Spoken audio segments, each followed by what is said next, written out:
ဟောလိဝုဒ်ရဲ့လူအများဆုံးစိတ်ဝင်စားခံရတဲ့စုံတွဲတစ်တွဲဖြစ်တဲ့တွမ်ဟော်လန်နဲ့ဇန်ဒေးယာတို့ဟာနောက်ဆုံးထွက်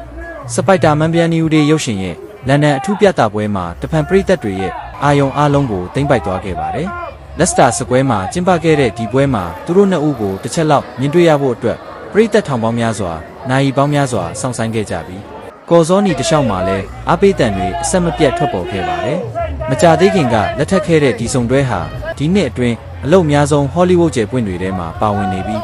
စပိုက်တာမန်ဘရန်နီဦးဒေးအပြင်ဒါရိုက်တာခရစ်စတိုဖာနိုလန်ရဲ့ရုပ်ရှင်ကြီးဒီ ODC မှာလည်းအတူပါဝင်သရုပ်ဆောင်ထားပါတယ်။ဒီဇာတ်ကားမှာတော့တွမ်ဟော်လန်ကပီတာပါကာနဲ့စပိုက်တာမန်အဖြစ်ပြန်လည်သရုပ်ဆောင်ထားပြီး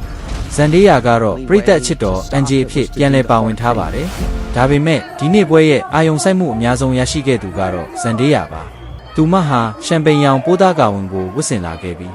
လက်ဖြင့်ချုပ်လုပ်ထားတဲ့ခရစ်ဆယ်တဲ့အလှဆင်တွေနဲ့စပိုက်တာမန်ရဲ့ပင့်ကူအိမ်ကိုတတိယစေမဲ့ဒီဇိုင်းတွေပါဝင်တာကြောင့်ဖရှင်ဝေဖန်သူတွေရဲ့ချီးကျူးမှုကိုရရှိခဲ့ပါတယ်။တွမ်ဟော်လန်ကလည်းစပိုက်တာမန်သေးနဲ့လိုက်ဖက်အောင်ကြောက်မြတ်အလှဆင်တိုင်ဝမ်ကလစ်ကိုဝတ်ဆင်လာခဲ့ပြီးစုံတွဲနှစ်ဦးရဲ့ဖရှင်ဟာလူမှုကွန်ရက်တွေမှာအလွန်ရေပန်းစားခဲ့ပါတယ်။အသက်29နှစ်အရွယ်ဇန်ဒေးယာဟာသူတရုပ်ဆောင်တဲ့ရုပ်ရှင်တွေရဲ့အကြောင်းအရာနဲ့လိုက်ဖက်တဲ့ဖက်ရှင်ကွန်ဆပ်တွေကိုအမြဲရေးချဲ့တက်တာကြောင့်ဟောလိဝုဒ်ရဲ့ဖက်ရှင်အိုင်ကွန်တယောက်အဖြစ်သတ်မှတ်ခံထားရပါတယ်။ဒီဝတ်စုံကိုဘလို့ရွေးချယ်ခဲ့ရလဲလို့မေးမြန်းရမှာတော့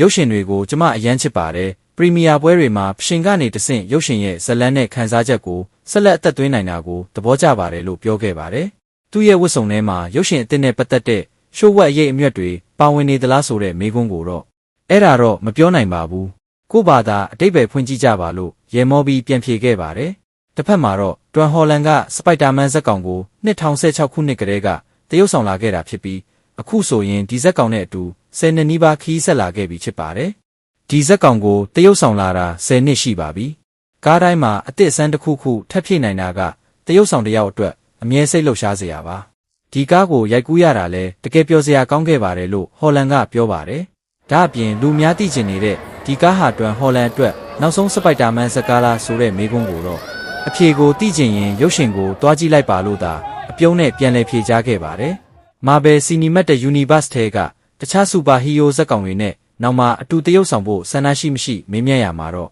Marvel မိသားစုရဲ့တစ်စိတ်တစ်ပိုင်းဖြစ်ခွင့်ရတာကျွန်တော်အရန်ကန်ကောင်းပါတယ်။အနာဂတ်မှာအတူလက်တွဲချင်တဲ့ဇက်ကောင်တွေအများကြီးရှိပါတယ်လို့လည်းဆိုခဲ့ပါတယ်။စပိုက်တာမန်ဘရန်နီဦးဒေးဟာယခုနှစ်အတွက်မျှော်လင့်ချက်အမြင့်ဆုံး Marvel ရုပ်ရှင်တွေကတကားဖြစ်နေပြီး